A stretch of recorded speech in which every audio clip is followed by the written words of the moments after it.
Carlos, just on a personal level for MJ to have his first career walk-off hit in that type of moment for your team, just what do you think it means to him?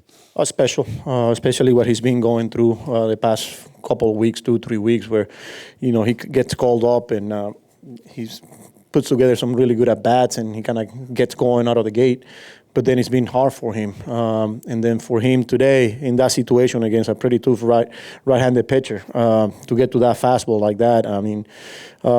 Special, you got to give him credit. This guy continues to work. He was one of the ones today hitting early out there, and that's what makes this group who they are, man. Like they're not gonna give up. They're gonna keep going, and they're gonna continue to find ways to get the job done. And it was just nice to see MJ today coming through for us.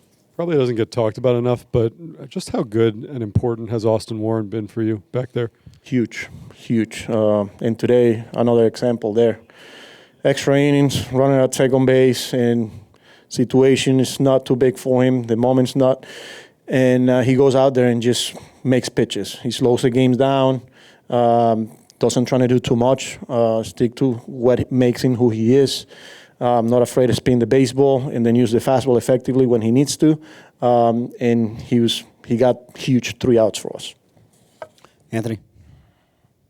A lot of your wins this year have been somewhat similar to this, like using a lot of pitchers, needing a late hit, that sort of thing.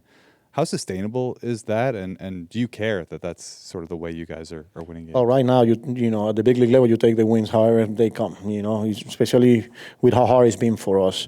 Ideally, on a night like tonight, we had to use pretty much everyone that was available. And is that sustainable? Of course not. But at this level, man, whatever it takes day in and day out. Like we worry about tomorrow, and I'm glad that the boys came through today.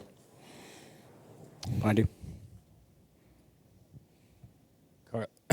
Carlos, did you think about keeping Raley in there against the lefties in the 8th, especially with, I assume Williams was unavailable? Yeah, Devin wasn't available, and we were trying to stay away from Raley. He was an open in after him throwing the last game 1+ 24 pitches. Today it was a day where, like, if he was in the game, he was going to be for a batter or two.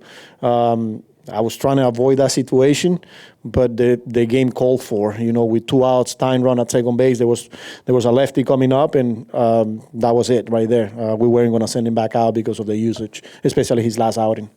And it seems like a million years ago at this point, but that first inning rally with the two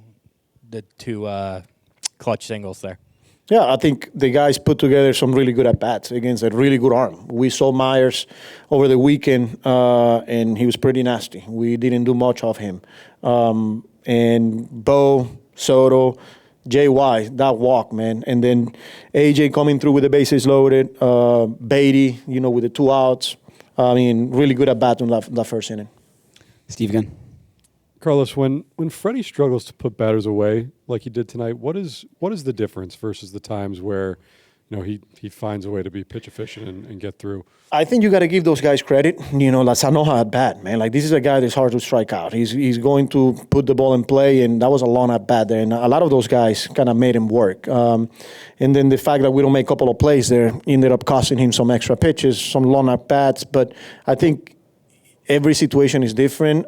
We've seen where Freddy gets swing and misses and is able to put hitters away. But today it was one of those nights where they made him work, and they made it tough on him. John? How big is it to have Minter back? Huge. Especially when you're facing a lineup like the Marlins, where there's a lot of left-handed hitters, on a night where you're probably trying to stay away from your other lefty, which is Raley. For me to be able to continue to play the matchups in those middle innings without having to worry about what's going to happen when that the next at bat comes in. I mean, those guys, they're in a good place, and for us to have those guys every time they're available, every night, we're going to be pretty good back there. Anthony? Was there anything to Williams being unavailable besides just his pitch count? Yeah, they just 34 pitches. We're coming off an off day, but he was down today. Andrew? Going back to Freddy, that third inning, his pitch count's getting up. I think you had someone warming at that point. How big was it just for him to gut through that inning there to make sure you didn't have to exhaust the bullpen? And he was getting dicey there. I mean, he was almost up to 40 pitches in that inning. You know, every time you got a pitcher throwing that many, you kind of start getting in a danger situation there. You know, I'm glad that he was able to execute, make pitches, and got out of it. And that's what we had. I think he was worrying at the time. I mean, it seems so long ago. But yeah, I'm glad that he was able to make pitches there and kept going.